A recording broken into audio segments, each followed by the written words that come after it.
70% জনগণ কিন্তু হায়ের পক্ষে ভোট দিয়েছে। এদেশের জনগণ কিন্তু পরিবর্তন চায়। যদি পরিবর্তন না আনেন, কিভাবে পরিবর্তন আনতে হয় সেটা রাজপথে আমার আন্দোলনের মাধ্যমে প্রমাণ করে দেবেন। জনগণের অধিকারকে যারা খর্ব করতে চায়, প্রয়োজনে তাদের বিরুদ্ধে আবার যুদ্ধে ঝাঁপিয়ে পড়বো এদেশের জনগণের অধিকার প্রতিষ্ঠা করার জন্য। এই এনসিপির মাধ্যমেই আমাদের বাংলাদেশের মানুষের একমাত্র মুক্তি মিলবে। আমি মনে করি এনসিপির মাধ্যমেই এদেশের মুক্তির সনদ নির্দিষ্ট করা আছে। আমি দীর্ঘদিন যাবৎ ফ্যাসিবাদের বিরুদ্ধে লড়াই করেছি, সংগ্রাম করেছি, আন্দোলন করেছি। আমার পরিবারের বিরুদ্ধে প্রায় 550 শতাধিক মিথ্যা মামলা ছিল। কারণ আফ্রিকার শেখ শত্রুদের বিরুদ্ধে, বর্ণবাদের বিরুদ্ধে কথা বলতে গিয়ে, আফ্রিকার মাটিতে বর্ণ বৈষম্য দূর করতে গিয়ে দীর্ঘ 27 বছর ব্রিটিশার কারাগারে নেলসন ম্যান্ডেলা জেল খেটেছেন। কোনদিন কিন্তু আপোষ করেননি।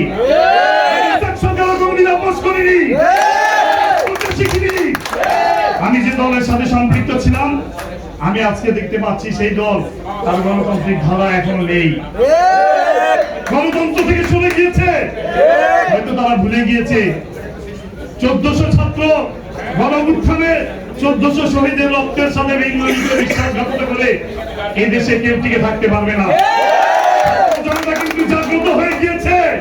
এই ছাত্র জনতাকে আর কমানো যাবে না। এখনো সময় আছে।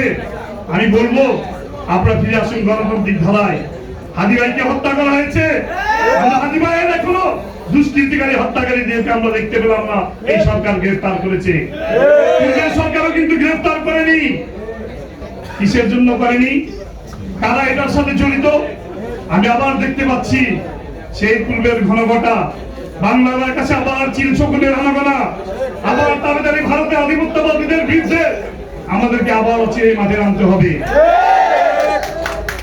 দিল্লিতে আমরা দেখেছি স্বৈর শাসক।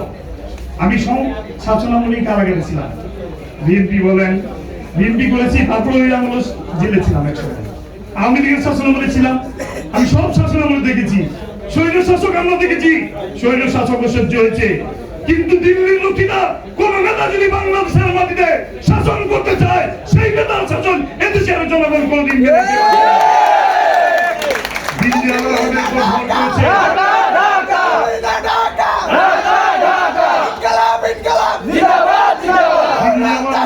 ভর করেছে 1400 ছাত্র জনতার গণঅভ্যুত্থানের মধ্য দিয়ে কিন্তু আমরা এই দিনটি, এই দিবসটি পেয়েছি।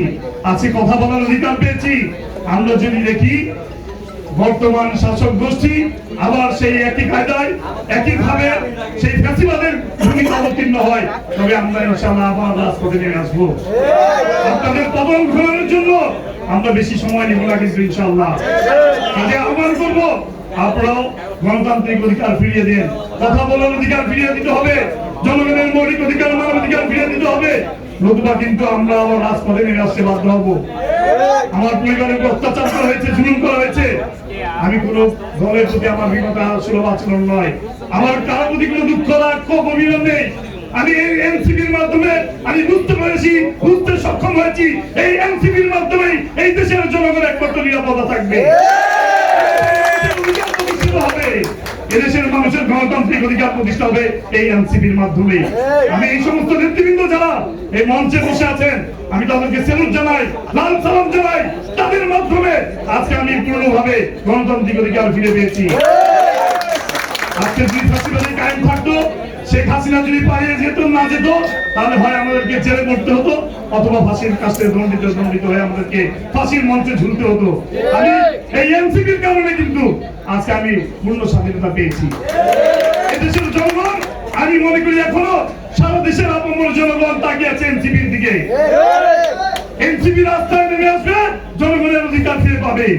আর যদি এনসিপি আবার ঝিমিয়ে যায়, তাহলে দেশের মানুষের ভাগ্যে আবার সেই কালো অন্ধকার নেমে আসবে।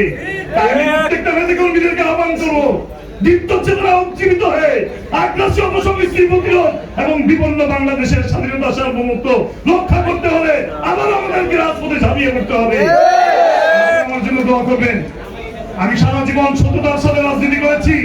আমি যেন আমার উপর অর্পিত দায়িত্ব, আপনারা যে দায়িত্বে আমাকে দেন না কেন, আমি যেন আমার উপর অর্পিত দায়িত্ব ইমানের সাথে, সততার সাথে এই দায়িত্ব, গুরুত্বপূর্ণ দায়িত্ব আমি যেন পালন করে যেতে পারি।